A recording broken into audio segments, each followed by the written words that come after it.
గాడు అన్న కథ ఏంటి సార్? సింగిల్ గాడు అనేసి ఇప్పుడు ఒక్కొక్కరికి ఒక్కొక్క ల్యాండ్ మార్క్లో ఒక ఐడెంటిఫికేషన్ ఉంటుంది కదా. నేను ఆర్టిస్ట్ అవ్వడానికి ముందు నాకు ఏదో ఒక సెలబ్రిటీ అవ్వాలనే కోరుకుండేది. అందులో భాగంగా ఈ కార్టూన్స్ చేయటం కూడా ఒకటి ఉండేది.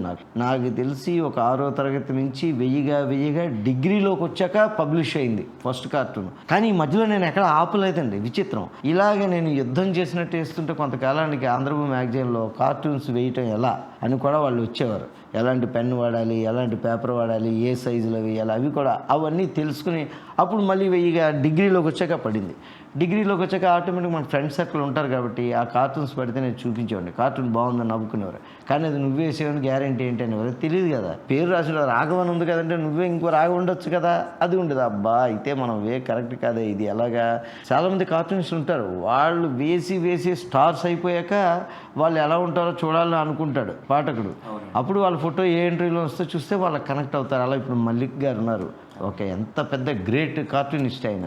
అలాగే ఈనాడు పేపర్లో శ్రీధర్ గారు, వీళ్ళందరూ ఏంటంటే వాళ్ళకి ఇంకా వాళ్ళు పరిచయం చేసుకోవసరం లేదు. ఈ తొలినాడులో నాకు వచ్చిన సమస్య, రాఘవ అంటే నువ్వేంటి, అయితే ఇది కరెక్ట్ కాదని అప్పుడు డ్రాప్ అయిపోయి ఆ తర్వాత నేను జబర్దస్త్లోకి వచ్చాక సోషల్ మీడియాలో ఫేస్బుక్లో నాది పెట్టుకుని అకౌంట్ వీళ్ళకి పరిచయం చేద్దాం. రోజు ఆర్టిస్ట్గా కావాల్సిన కామెడీ ఏమి ఇస్తాం, సింగిల్ గాడు అని ఒక బొమ్మ ఒకటి డిజైన్ చేసి వాడు ఏదో ఒక కామెడీ క్యాప్షన్ ఉంటుంది, ఇలాగే వేద్దామని విన్ని వేసుకున్నా. 1-2 పెట్టాను, ఆ తర్వాత మిగతావన్నీ మిస్ అయిపోయాయి. కానీ మీరు చెప్తుంటే నిజంగా ఒక కార్టూన్లో వేయడం ఏంటి, ఒక నటుడుగా రూపాంతరం చెందడం ఏంటి, కష్టపడితే సాధించలేనిది ఏమీ లేదు అన్నది మాత్రం ఇంటర్నల్లీ చాలా క్లియర్గా అర్థమవుతుంది. 6వ తరగతి నుంచి డిగ్రీ వరకు పంపిన అంటే రిజెక్ట్ అవుతున్నా పంపుతున్నానంటే ఎంత డెడికేషన్గా చేసి ఉంటారు. నేను నిజంగా అంత డెడికేషన్ వర్క్ చేశాను. నాకు మీతో మాట్లాడుతుంటే అనిపించింది. బీఈడీ చదివిన రాఘవ గారు నటుడిగా ఎందుకు మారారు? నటుడు అనేది బిఫోర్ బీఈడీ నుంచే మనకి ఆ బీజం పడింది. అది చదువుతున్నా ఎక్కడో ఇది ఒక దారి, మనకు ఆప్షన్ ఉంది, వెళ్ళడానికి ఒక దారి ఉంది కదా, ఇలా కూడా ట్రై చేద్దాం. అంతకు చిన్నప్పటి నుంచి నాటకాలు వేసినప్పుడు మనం సెలబ్రిటీ అవ్వాలని ఉండేది, ఇలాంటివన్నీ ఉండే కోరిక మీద బీఈడీ కంటే కూడా ఒక మెట్టు కృషి దాని మీదే ఎక్కువగా ఉన్నట్టుంది మైండ్లో. అందుకనే అలా వెళ్ళిపోయా. బీఈడీ రాలేదు, వచ్చుంటే బీఈడీకి కరెక్ట్గా టీచర్గా వెళ్ళిపోయి ఉండేవాడిని. టీచర్ రాకపోయినా ఎట్లా ఉంటుందంటే ఒక ఫిక్స్డ్ ఇన్కమ్ వచ్చి ఒక జాబ్, ఇవన్నీ అవుతాదో అవ్వదో తెలియని ఒక డౌట్తో ఉండి ఇండస్ట్రీ అండి ఇది. ఏదైనా సక్సెస్ అయితేనే మనకి 2 క్యారెక్టర్స్ వస్తాయి, దాని ద్వారా మనం ఆదాయం సంపాదించుకుంటాం. ఆ డెసిషన్ తీసుకోవడం వెనకంటే మీరు అసలు అంత సీరియస్గా తీసుకోలేదా? ఏమైతే అయింది పర్వాలేదు, ఇందులోకి వెళ్ళిపోదాం అనుకున్నారా? లేకపోతే అంటే వెనకాల ఫ్యామిలీ ఉంటుంది, వాళ్ళని చూసుకోవాలి, ఈ రెస్పాన్సిబిలిటీ ఉంటుంది. అది కూడా అప్పటికి ఆ జ్ఞానోదయం లేదు, అంత లేదు. వెనకాతల ఫ్యామిలీ ఉంటుంది. నాకు నా టార్గెట్ ఆర్టిస్ట్ అవుదామనే తప్పకుండా అప్పుడు నేను మ్యారీడ్ కాదు కాబట్టి నాకు ఆ ఆప్షన్, నాకు అదే అటు వెళ్ళాలనిపించింది. వెళ్ళిన సీరియస్గా ఆఫీసులకు తిరిగేవాడిని, ఫోటోలు పట్టుకుని హైదరాబాద్ అంతా నడుచుకుని తిరిగేవాడిని కూడా నేను. అంటే కరెక్ట్ దారులు అడ్రస్లు తెలియవు కాబట్టి ఒక ఆఫీస్ తెలుసు. ఆ తర్వాత ఏదో రాంగ్ బస్ ఎక్కాడు హైదరాబాద్లోని, సిటీ బస్సులు వేరే చోట ఎక్కడ దిగడం, అక్కడి నుంచి నడుచుకుంటూ వెళ్ళి ఫోటోలు ఇచ్చేవాడినాడు. చాలా. రాఘవ గారికి బాగా కోపం వస్తే ఏం చేస్తారు? మూసుకుని కూర్చుంటాను. ఏం చేస్తాను సార్, కోపం అనేది సహజం ఎవరికైనాను. కోపం ప్రదర్శించడం వల్ల ఏంటి ఉపయోగం అంటే, మనకున్న లక్షణాల్లో కోపం ఖచ్చితంగా ఉంటుంది, ఉండాలి. అది ఎంతలో ప్రదర్శించాలో అంతలో ప్రదర్శించాలి. బాగా కోపం వస్తే ఏం చేయలేం. అప్పుడున్న సిచ్యువేషన్ బట్టే మనం దాన్ని ఇది చేయగలం. కోపం వస్తే అని మేము ఎప్పుడు చూడలేదు అందుకున్నాడు. ఏమండి, నాకు షూటింగ్ వర్క్లో కూడా 1-2 సార్లు కోపపడేవాడిని. కోపపడితే ఏం చేస్తామంటే, మనకి మనిషిలో నటన అనేది ఫీల్డ్లోకి వచ్చే కాడదండి. ప్రతి మనిషిలో నటన ఉంటుంది, దాని స్థాయి ఉంటుంది. సపోజ్ ఇప్పుడు నేను మంచి కోపం ఉన్నాను సార్, ఇప్పుడు అటెండర్ వచ్చాడు, అంటే నాకన్నా చిన్నవాడు ఎవడు వచ్చాడు, వాడి మీద అరిచేస్తాను. ఏంటయ్యా చెప్తే నీ కదా అంటాం. అదే బాస్ వస్తే అరవలేం కదా, మరి ఇదే కోపం ఉంది. ఇక్కడ ఎందుకు అరవలేము అంటే మనకి నటనే. ఏం లేదు సార్, ఏదో సార్ రాని నవ్వుని కూడా నచ్చుకుని కవర్ చేసుకుంటాం మనం, అంతే. ఇలాగ ఆ కోపం ఆ స్థాయిని బట్టి బయటపడుతుంది, అంతే. అది నిజం సార్. మీరు మొన్న మా ఫ్రెండ్ ఒకటి వచ్చిదే, నాకు బీపీ పెరిగిపోయిందిరా, ప్రతి ఒడి మీద కేకలేస్తున్నాను అన్నాడు. నీకు కిందోడి మీద కేకలేస్తున్నా కానీ నీ పైనోడి మీద వేయట్లేదు కదా, అది బీపీ పెరగడం కాదు, నీకేదో తేడా కొడుతుందని. నిజంగా అదే చెప్పారు మీరు. అది ఎందుకో చాలా మందిలో జనరల్గా ఉంటుందండి కోపం.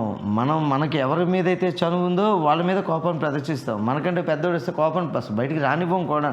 ఇండస్ట్రీలో బేసిక్గా అంటే ఎలా ఉంటుందంటే ప్రతి నిమిషం కూడా చాలా వాల్యుబుల్. షూటింగ్ టైంలో కానీ ఏదైనా కూడా ఇలాంటి కోపాల వల్ల సిచ్యువేషన్స్ పాడైపోయి అవకాశాలు చాలా ఎక్కువ ఉంటాయి. అయ్యో ఆపర్చునిటీస్ పోతాయి కూడా సార్ ఇండస్ట్రీలో అయితే. ఇప్పుడు ఆఫీస్ అనుకోండి, వెంటనే వాడిని జాబ్లో తీయలేరు. ఇదేంటంటే చాలా సెన్సిటివ్ ఉంటుంది ఇండస్ట్రీలో. ముందు టాక్ స్ప్రెడ్ అయిపోతుంది. అరుస్తాడండి, వీళ్ళ మీద అరుస్తుంటండి, ఆయన వద్దులేండి అన్నారు అనుకోండి, అంతే ఫస్ట్ అవునా అంటారు. సింపుల్ ముక్క అంతే, ఒక నోటి మాటతోటే అవకాశం రావాలన్నా నోటి మాట. చాలా మంచి కోఆపరేటివ్గా ఉంటాడండి, షూటింగ్కి 1 గంట ముందు వచ్చేస్తుంటాడండి, లేట్ అయినా అబ్జెక్షన్ చేయండి, సింగిల్ టేక్లో చేస్తాడండి, ఓకే అది బాగుంటుంది. ఎందుకండి చిరాకు పెడుతుంటాడండి, వచ్చిన దగ్గర నుంచి 6 అయితే వెళ్ళిపోతుంటాడండి, 5 అయితే లేట్ వస్తుంటాడండి, ఇలాంటివన్నీ చెప్తుంటారు. అలాగే అరుస్తుంటాడండి, అది కూడా వచ్చేస్తుంది. మరి ఎందుకు సార్ సుజాత అని పట్టుకుని నాగి గారిని అలా ఇరిటేట్ చేస్తారు? అసలు సుజాత గారి స్టోరీ చెప్పండి సార్. అది మీరు ప్రపంచంలో ఎక్కడికి వెళ్ళినా కూడా సుజాత అన్న పదం పక్కన లేకపోతే పేరు బలం అంటారు కదండి. కొన్ని పేర్లు మనకు వచ్చేస్తాయి బాగా. మనకి పెట్టిన పేరు కూడా మన మొహానికి సూట్ అయితేనే సక్సెస్ అవుతాయి. అలాగే కొన్ని పేర్లు మనం పలకరించడంలో, ఉచ్చారణ చేయడంలో కూడా ఈ సుజాత అనే పేరు నేను చేసే స్కిట్స్లో బాగా ట్విస్ట్ ఇచ్చింది, మంచి టర్న్ ఇచ్చింది. ఎక్కువగా నేను ఏ ఊరైనా ఎక్కడికైనా వెళ్ళి ఈవెంట్ చేయాలన్నా, స్టేజ్ ఎక్కినా యూత్ అందరూ కూడా వెనక నుంచి సుజాత అని పిలుస్తుంటారు. ఆ పిలవడంలో ఒక చిన్న హస్కీగా పిలుస్తాం కదా, అది ఎలా వచ్చిందంటే సినిమా థియేటర్ స్కిట్లో స్టార్ట్ అయింది సుజాత. సినిమా అవుతున్నప్పుడు మన పక్కన వాళ్ళతో కూడా మెలిగి ఎప్పుడు స్టార్ట్ అయిందండి సినిమా, ఇప్పుడైనా ఇలా ఎవరికి డిస్టర్బెన్స్ ఉండకూడదని నడిచినప్పుడు కూడా కాళ్ళు తొక్కుంటూ వెళ్ళిపోతాం. సో ఆ స్కిట్లో సుజాత ఆ చివర, నేను ఈ చివర కూర్చుంటే అలా సీక్రెట్గా పిలవడంతో అది బాగా సక్సెస్ అయింది. అది నాకు కలిసి వచ్చింది ఆ పేరు బాగా. నాకు తెలిసి మీరు ఎక్కడికి వెళ్ళినా అది ఒకసారన్నా మాట్లాడకుండా మీతో ఎవరు సంభాషణ జరిగింది. స్టేజ్ ఈవెంట్లో అయితే ఖచ్చితంగా. సార్ ఇప్పుడంటే రాకెట్ రాఘవగా మా అందరికీ బాగా పరిచయం సార్. మీ కెరీర్ ప్రారంభించిన కొత్తలో మీరు సినిమాల్లో కానీ ఒక యాంకర్గా చేశారు, అంతకుముందు నవ్వు నవ్వించు కార్యక్రమానికి జెమినీ టీవీలో వాటిల్లో. కెరీర్ ప్రారంభించిన కొత్తలో మీ టాలెంట్ని గుర్తించి మిమ్మల్ని మెచ్చుకున్న పెద్ద నటుడు ఎవరు? అసలు ఆ సందర్భంలో మీ స్పందన ఎలా ఉంది? ఎలా మీరు స్పందించారు? నిజంగా సార్ నా అదృష్టం ఏంటో కానీ నేను వర్క్ చేసే సీనియర్స్ అందరూ నన్ను మెచ్చుకునేవారు సార్. కొంతమంది టీవీలో యాంకరింగ్ చూసి నవ్వు నవ్వించి అని చేసేవాడిని, అది చూసి మెచ్చుకునేవారు, వాళ్ళు నవ్వుకునేవారు, కలిసినప్పుడు మాట్లాడేవారు. ఆ తర్వాత వాళ్ళ కాంబినేషన్లో సినిమాలో చేసినప్పుడు కూడా సీనియర్స్ అందరూ కూడా నన్ను మెచ్చుకునేవారు. అందరూ బ్రహ్మానందం గారు వాళ్ళ ఇంటికి పిలిపించి మాట్లాడేవారు, వాళ్ళ పిల్లలకు పరిచయం చేసేవారు ఆ యాంకరింగ్ చూసి. ఆ తర్వాత ఏమో అలాగే ఎంఎస్ నారాయణ గారు, ఆయన అయితే నాకు ఒకసారి ఆయన కాంబినేషన్లో అరకులో ఒక సినిమా షూటింగ్ చేస్తే ఫస్ట్ టైం ఆయన నా భుజమి చేసి ఈరోజు నీతో యాక్ట్ చేస్తున్నాను రా అన్నారు ఆయన సరదాగా. అంటే ఆయన నా సీన్స్ నచ్చుంటాయి నేను చేసినవి బాగాను. అలాగే అందరూ మెచ్చుకునేవారు సార్. ఇంకా ఒక సినిమా బాద్షా అని ఒక సినిమా, జూనియర్ ఎన్టీఆర్ గారి సినిమా అంటే ఎలా ఉంటుంది అందరికీ. అందులో ఒక్క సీన్లో యాక్ట్ చేసే అవకాశం వచ్చిందండి. అందులో యాక్ట్ చేస్తుంటే నేను చేసే సీన్లో అందరూ ఉంటారు, అందరూ ఆర్టిస్టులు. ఇప్పుడు జూనియర్ ఎన్టీఆర్ గారు ఉంటే ఆడియన్స్ అందరూ ఆయన్నే చూస్తారు స్క్రీన్ మీద, పక్కన ఎవరు కనబడరు. ఇంకా ఆ రేంజ్లో ఉంటారు. ఆయన పక్కన ఇంకా బ్రహ్మానందం గారు ఉన్నారు, తనికెళ్ళ భరణి గారు ఉన్నారు, జయప్రకాష్ రెడ్డి గారు ఉన్నారు, నాజర్ గారు ఉన్నారు, కాజల్ హీరోయిన్ కాజల్ గారు, ఇంకా తర్వాత నవదీప్ గారు, అందరూ ఇంకా ఉన్నారండి చాలామంది. చాలా పెద్ద సీను, మధ్యలో నేనే ఇలా టీపై దగ్గర కూర్చుని మాట్లాడుతుండే, ఇలాగా ఒక పూర్ణ కలిసి ఉంటుంది, దాని గురించి చెప్తూ అలాంటి సీన్లో నేను జ్వరంతో యాక్ట్ చేశాను. ఆ రోజు నోరు పెగలట్లేదు, అవకాశం వచ్చింది, ఒంట్లో బాగోలేదంటే ఇంకొకళ్ళు చూసుకుంటారు, రేపు సీన్ ఉందంటే వచ్చి యాక్ట్ చేశాను. ఆ సీను పెద్ద డైలాగు సింగిల్ టేక్లో అయిపోగానే, అందులో డైరెక్టర్ గారు కూడా శ్రీను వైట్ల గారు చాలా పెద్ద డైరెక్టర్ గారు దగ్గర యాక్ట్ చేసినప్పుడు భయం వేస్తుంది ఆటోమేటిక్గా మనకి. ఆయన కూడా ఈడెవడో యాక్ట్ చేస్తానప్పుడు పిలిపించి డైలాగులు ఓకేనా, సరదాగా చేద్దాం నవ్వుతూ అని మెంటల్గా ప్రిపేర్ చేస్తున్నాను. నన్ను డ్రెస్ ఓకేనా, చాలా బాగుంటుంది బోల్డ్ డైలాగులు నవ్వుతూ చేద్దాం అని నన్ను మెంటల్గా ప్రిపేర్ చేశారు ఆయన. నాకు ఆ తర్వాత తెలుసు ఆయన ఎందుకు ప్రిపేర్ చేశారన్న విషయం సీన్లోకి వెళ్ళే వరకు నాకు తెలియలేదు. అందరూ నా దగ్గరకు వచ్చి ఆల్ ఆర్టిస్టుల కాంబినేషన్ అండి రెడీ అయిపోయారా అన్నారు. తొక్కలే ఆల్ ఆర్టిస్ట్ కాంబినేషన్ మనం వెనకాల ఎక్కడ ఉంటాం, ముందే ఎక్కడ ఎందుకు అనుకున్నాను నేను. ముందే ఉన్నా. ఆ షార్ట్ అయిపోగానే ఆయన నాజర్ గారు అడిగారు, నీ పేరేంటమ్మా అని అడిగారు, పక్కకు పిలిచి స్పెషల్గా అడిగారంటే మనం చేయగలిగాం కాబట్టి. అదే నేను 10 టేకులు తినుంటే ఒకళ్ళు ఆకాశం చూస్తూ ఒకళ్ళు చెట్లు చూసి ఎక్కడి నుంచి పట్టుకొచ్చారండి అనుకుంటారు జనరల్గా. అంత పెద్ద ఆర్టిస్టులు జయప్రకాష్ రెడ్డి గారు ఆయన లేచి నిలబడినా ఏమిరా నరిచినా నేను కనబడిన అసలు అక్కడ. అలాంటి సీన్ చేశాను, నాజర్ గారు మెచ్చుకున్నట్టు. ఇలాగా చాలాసార్లు చాలామంది మెచ్చుకున్నారు. నేను ఇంకొక సంఘటన ఏంటంటే, నేను ఒక్కడిని బంజారా హిల్స్లో రూమ్లో ఉన్నప్పుడు ఉదయాన్నే ఒక నవ్వు నవ్వించేస్తున్నాను. జెమినీ టీవీ దగ్గరలో రూమ్లో ఉంటే ఉదయాన్నే వాళ్ళ అబ్బాయిని ఎత్తుకుని వచ్చాడు. వాళ్ళ అబ్బాయికి ఒక 4 ఏళ్ళు ఎంతో ఉంటాయి సార్. ఆయన ఎత్తుకుని వచ్చి తలుపు కొడితే లేవగానే, సార్ నమస్తే రాఘు గారు, చెప్పండి అన్నాను. మా అబ్బాయి మిమ్మల్ని చూపిద్దామని తీసుకొచ్చానండి. నన్ను చూపించేది నేను చేసేది చిన్న యాంకరింగ్ కదా అనుకున్నాను నేను. ఆ అబ్బాయికి ఒంట్లో బాగోలేదు, అన్నం తింటలేదు. డాక్టర్ గారు అన్నం తినాలమ్మా అది ఇది అన్నారు. నవ్వు నవ్వించి రాఘవని చూపిస్తాం, అప్పటికి నవ్వు నవ్వించి షో చేసాము. అన్నం తింటావా అంటే వాడు అన్నం తిన్నాడు. నన్ను చూపిస్తానంటే వాడు ఉండేది వెనక వీధిలో ఎక్కడో ఉంటాడు. సో వాడు అంటే అన్నం తిన్నాడు మీ పేరు చెప్తే అందుకే తీసుకొచ్చాను. ఎవడన్నా బూచడికి ఇచ్చేస్తాను బెదిరిస్తారు, కానీ ఇలా నవ్వు నవ్వించి రాఘవని చూపిస్తానంటే తినేసాడు అన్నం. మరి బయపడి తిన్నాడో సంతోషం. అది నాకు చాలా మంచి అప్రిషియేషన్ అండి. అందుకని తీసుకొచ్చి నన్ను చూసి మరి రోజు అన్నం తింటావా అంట, రోజు తింటా అన్నాడు. ఆడ వెళ్ళాడనమాట. అదొకటి. ఇంకా అలా చాలా. ఇప్పుడు మామూలుగా అన్నీ బాగున్నోడైతే కామెడీ చూస్తాడు, వింటాడు, ఎంజాయ్ చేస్తాడు. ఒకసారి రైల్వే కౌంటర్లో అందరు ఉన్నారు, నా ముందున్న కుర్రాడు వెళ్ళట్లేదు, బాబు భుజం మీద కొట్టి వెళ్ళామ్మా అన్నాను. ఆ తర్వాత వెనక్కి తిరిగి నన్ను చూసి షాక్ అయ్యాడు ఒకసారి. అతను ఏంటంటే డెఫ్ అండ్ డమ్ కుర్రాడు అనమాట. వాళ్ళ లాంగ్వేజ్ ఉంటుంది కదా, నువ్వు టీవీలో వస్తావు కదా, నవ్వు ఇవన్నీ చెప్పి చాలా ఎగ్జైట్ అయ్యాడు. నేను ఒకసారి షాక్ అయ్యాను. నేనేంటి చాలా రకాల బాబు వెళ్ళమ్మా అన్న చాలా ఫస్ట్ హర్ట్ అయ్యాను. ఇదేంటి ఇలా బిహేవ్ చేసింది. ఆ ఆనందం చూశాక నా కామెడీ తను కూడా రీచ్ అయింది. అయితే అంటే ఎక్స్ప్రెషన్స్ క్యాచ్ చేసి ఉంటాడు అబ్బాయి బాగా టీవీలో వచ్చేటప్పుడు. ఇది తన హార్ట్ని కూడా నేను రీచ్ అయ్యాను అని నేను హ్యాపీగా ఫీల్ అయ్యాను సార్. అది చిన్న కుర్రాడిది ఒకటి, ఇదొకటి, ఇలాగా చాలా. అలాగే ఒకసారి తిరుమల కొండ మీద ఉన్నప్పుడు అన్నమాచారి గారు మునిమనవుడు నన్ను చూసి గుర్తుపెట్టి పిలిచి, ఆ తర్వాత అన్నమాచారి గారు మునిమనవుడు అండి రాఘవ్ గారు పిలిచి, మరి అంత అదృష్టం ఇంకా నేను పల్లకి మోసే అవకాశం ఇచ్చి, ఇవన్నీ మనకి అప్రిషియేషన్స్ కింద వస్తాయి. ఇంకా చాలా ఉంటాయి, కొన్ని గుర్తుండిపోయావు అన్నమాట ఇవి.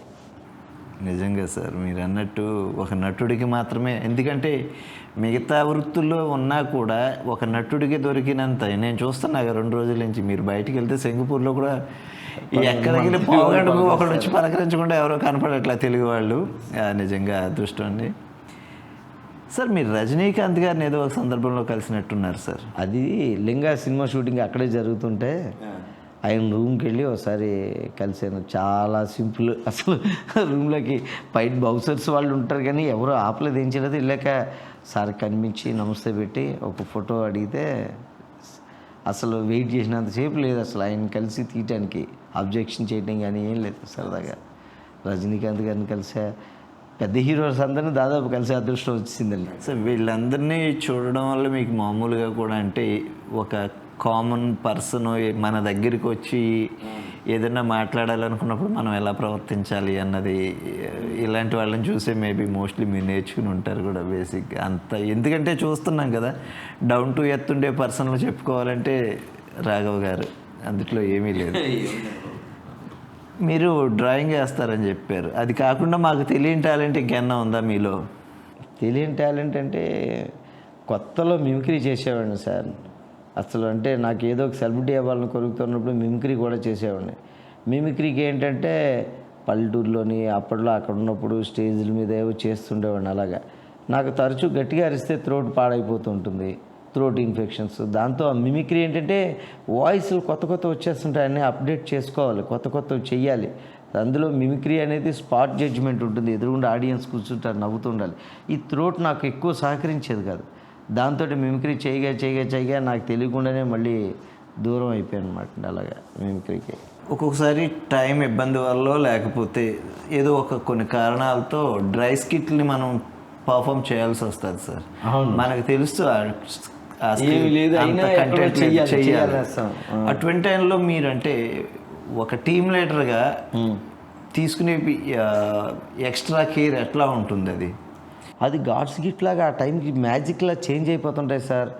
స్క్రిప్ట్ లేదు, ఏదో చేయాలన్నప్పుడు మనకి తెలియకుండానే ఎక్కువ యాంగికం పనిచేస్తుంటుంది. యాక్టింగ్ తోటి ఒక పంచ్, ఒకదానికి నవ్వారనుకోండి, ఫిజికల్గా చేసేదానికి ఇప్పుడు ఒక కామెడీ పంచ్ చేస్తే నవ్వారని చెప్తే వెంటనే దాన్ని రిపీటెడ్గా ఎక్కువసార్లు చేయలేము. కామెడీ పంచ్ని వేసేసిన పంచ్ని, కానీ ఫిజికల్గా చేసే యాక్టివిటీ ఉంటుంది, జారిపడడం, సడన్ జర్కులు ఇవ్వడం, ఇలాంటివి చేస్తున్నప్పుడు రిపీటెడ్గా నవ్వుతూ ఉంటారు, దానికి నవ్వుతూ ఉంటారు. అలా కొన్ని సేవ్ అయినవి. నాకు చివరి నిమిషం దాకా ఆ రోజు స్కిట్ ఉండేది కాదు. ఒక్కోసారి ఈ రోజుకి ఈ షెడ్యూల్కి వదిలేండి, నెక్స్ట్ షెడ్యూల్కి చేద్దురు కానీ ఇది మళ్ళీ యాడ్ చేస్తాం. అలాగా నాకు అవకాశం ఇచ్చినప్పుడు ఒక్కొక్కసారి, కానీ లాస్ట్ 5 మినిట్స్లో ఏదో ఒక వచ్చేది బ్రెయిన్లోకి, నేను ఇది చేస్తాను, నమ్మండి బాగుంటుంది, ఎలాగే నెక్స్ట్ షెడ్యూల్ అన్నారు కదా, బాగులేకపోతే తీసేద్దరు కానీ చేద్దామని చెప్పి చేసి అదే విన్ అయ్యేది, లాస్ట్ మినిట్లో చేసేది. ఎందుకో అప్పటికి టైం తక్కువగా ఉండి చేసింది ఎక్కువ వర్క్ చేస్తాం మనకు తెలియకుండానే. అది అలా చేసినవి ఉన్నాయి సార్ చాలా. అప్పుడే దాని మీద అది మ్యాజికల్గా అయిపోతుంది సార్. అది అలాగా అందరూ వర్క్ చేస్తారు, టీంలో ఉన్న అందరూ కూడా అలాగే వర్క్ చేస్తారు, టక్ టక్ టక్ అయిపోతుంది. టీమ్ సెలక్షన్ అన్నది ఎలా ఉంటుంది సార్ మామూలుగా మీకు? ఎందుకంటే మీ దగ్గర చాలా మంది ఆర్టిస్టులు ఉంటుంటారు. ఒక స్కిట్కి ఒక్కోసారి 3 కావాల్సి ఉంటుంది, 4 కావాల్సి ఉంటుంది. ఆ సెలక్షన్ అన్నది అంటే ఎట్లా ఎలా చేస్తారంటే ఆల్రెడీ టీం అనేది ఎప్పుడు ఫిక్స్డ్. ఓకే, ఒక 4 కామన్గా ఉంటారు, ఒక క్యారెక్టర్. ఒక ఆర్టిస్ట్ మిగిలిపోయినా ఏదో క్యారెక్టర్ క్రియేట్ చేసి వాడిని పెడతాం, ఒక్కడిని ఖాళీగా వదిలేడు, ఎందుకు ఎప్పుడు వర్క్ చేస్తుంటాడు కదా, వాడు బాగా చేయగలిగే ఆర్టిస్ట్ని అసలు వదులుకోలేము. వాడి గురించి క్రియేట్ చేసినా ఏదో ఒకటి పెట్టేస్తాం. అలాగా ఉంటుంది సెలక్షన్కి. హాస్య నటుడు అన్న దాని గురించి సీరియస్గా చెప్పమంటే మీరు ఏం చెప్తారు? హాస్య నటుడిని సీరియస్గా ఏం చెప్తామండి? సీరియస్గా చెప్పాలంటే హాస్య నటుడిగా పుట్టడం కూడా ఒక అదృష్టం అండి. ఎందుకంటే అందరూ ఓన్ చేసుకుంటారు ఇంట్లో మనిషిలాగా హాస్య నటుడిని. చాలా బాగుంటుంది. ఏదన్నా పరిస్థితుల్లో రేపేమవుద్ది అన్న టెన్షన్తోటో భయంతోటో నిద్రలేని రాత్రులు ఏమన్నా ఉన్నాయా? అలాంటిది వచ్చిన కొత్తల్లో నేను ఫేస్ చేసేవాడిని అండి. అంటే నిజానికి ప్రపంచం చాలా పెద్దది. ఒక అవకాశం ఇండస్ట్రీ కూడా ఇప్పుడు బాగా స్ప్రెడ్ అయింది. చాలా అవకాశాలు వస్తాయి, కష్టపడి తిరగవచ్చు. అవకాశాలు రాకపోయినా మనమే ఓన్గా కూడా క్రియేట్ చేయొచ్చు. యూట్యూబ్లో ఇక్కడ ఇలాంటివి వచ్చాయి. నేను కష్టపడే టైంకి ఇంత రాలేదు. ఇప్పుడు నన్ను తీసేస్తారేమో, రేపు ఇది ఉండదేమో అన్నప్పుడు ఆ రోజు రాత్రి నిద్ర పట్టేది కాదు అసలు. అంటే నన్ను తీసేసే పరిస్థితి నేను ఎప్పుడూ తెచ్చుకోలేదు. నన్ను ఎంకరేజ్ చేస్తూ నేను మానేస్తున్నారు ఎందుకు, చెయ్యండి అనే స్టేజ్లోనే వర్క్ చేశాను. హార్డ్ వర్కే చేస్తుండేవాడిని. అలాగా ఇప్పుడు 10 మంది ఎంప్లాయీస్ ఉంటారు మన మీద, ఎవడో ఒకడు ఎక్కడో దగ్గర ఏదో అంటాడు, మొనాటిని వచ్చేస్తుందండి అని ఇలాంటివి చెప్తుంటారు. చెప్పినప్పుడు రేపు మనం ఉండవేమో, లేకపోతే మన ప్లేస్లో ఇంకొకరిని తీసుకొచ్చినా, అలా ఉండేదన్నమాట నాకు.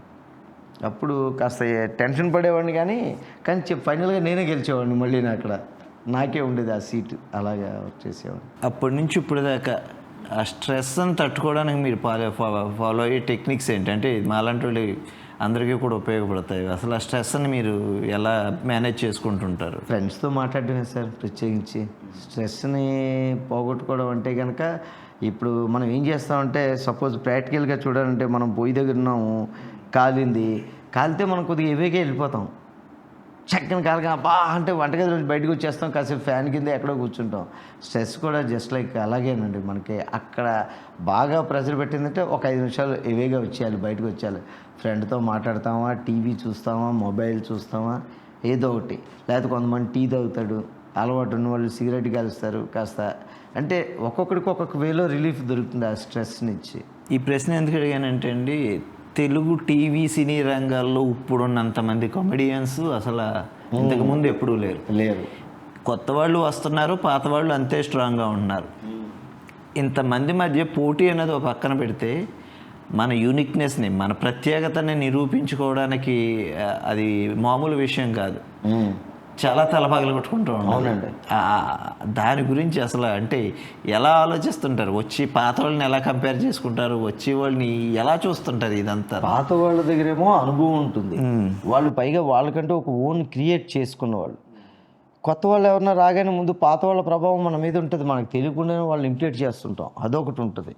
ఈ మధ్యలో కొట్టుమిట్టాడుతున్నప్పుడు మనం ఎప్పుడైతే సీనియర్స్ని ఫాలో అయిపోయామనుకోండి, ఇమిటేట్ చేయటం, ఇంక మనం ఎదగలేము. మనకంటూ ఓన్గా ఏదైనా క్రియేట్ చేసుకుంటేనే, కొత్తదనం ఉంటేనే పిలుస్తారు. ఈలోపు కొత్త వాళ్ళు వస్తుంటారు, మొత్తం మనమే కూర్చుని చేయాలంటే కుదరదు. కొత్త వాళ్ళు కూడా వస్తుంటారు, వాళ్ళ దగ్గర ఏదో కొత్త టాలెంట్ ఉంటుందండి, వాళ్ళ దగ్గర చూసుకుని నేర్చుకుంటుండాలి. నేర్చుకోవడం అంటే ఇక్కడ ఏంటంటే, ఇక్కడ నేర్చుకోవడం అంటే వాళ్ళలా చేయకూడదు, కొత్తగా చేయాలి. ఎలా చేయాలనేది చూసి చేయాలి. అంటే ఇక్కడ నేర్చుకోవడం, ఇక్కడ కూడా స్ట్రెస్ కాంపిటీషన్ ఉంటుంది, చాలా ఉంటుంది. ఒక క్యారెక్టర్కనే స్టిక్ అయిపోకూడదు కూడా మనం.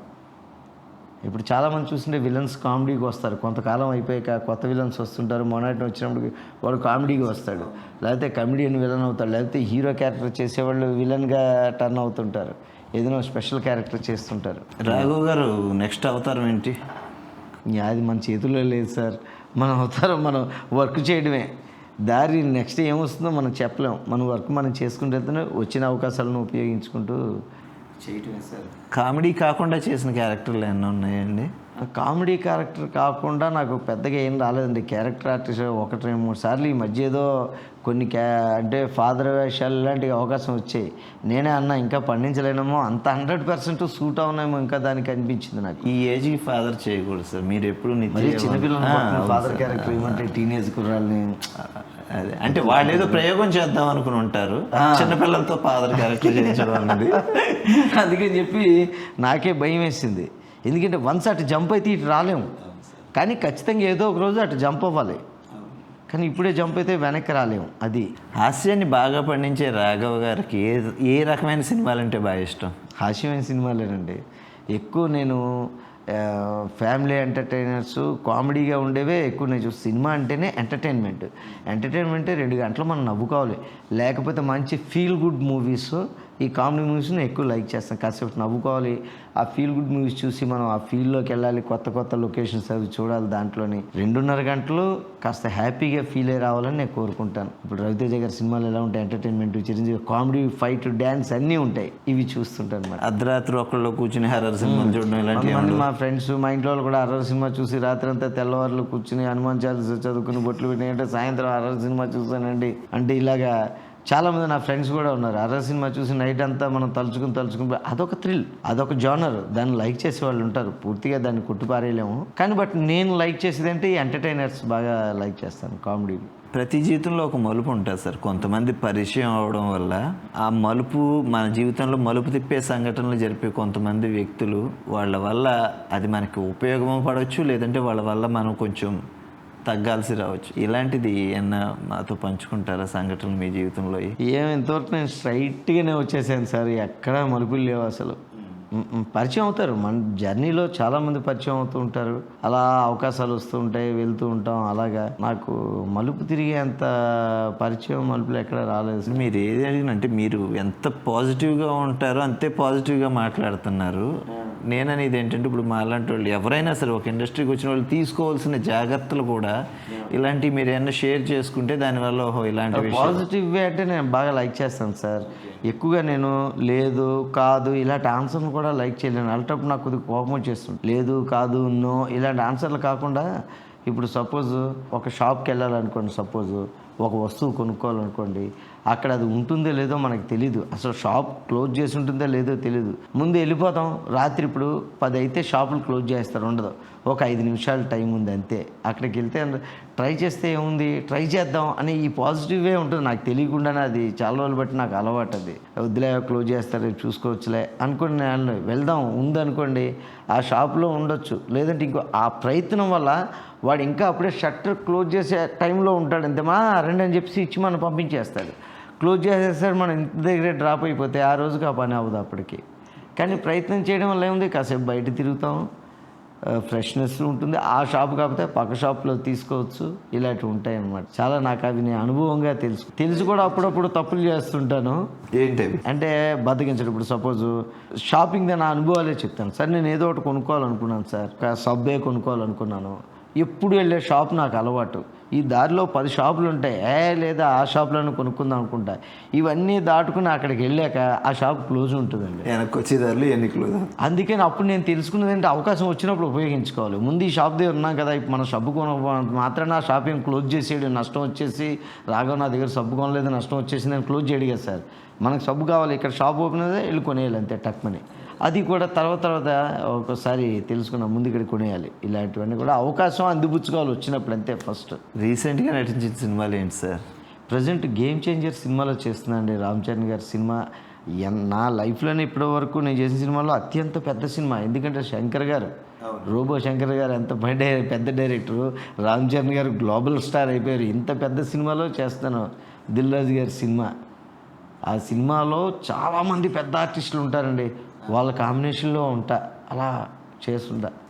జయరామ్ గారు, ఎస్జే సూర్య గారు, ఇంకా చాలామంది ఆర్టిస్టులు అండి, పెద్ద ఆర్టిస్టులు, సునీల్ గారు, వీళ్ళందరూ పాన్ ఇండియా స్టార్సే. ఆ సినిమాలో చేస్తున్నాను.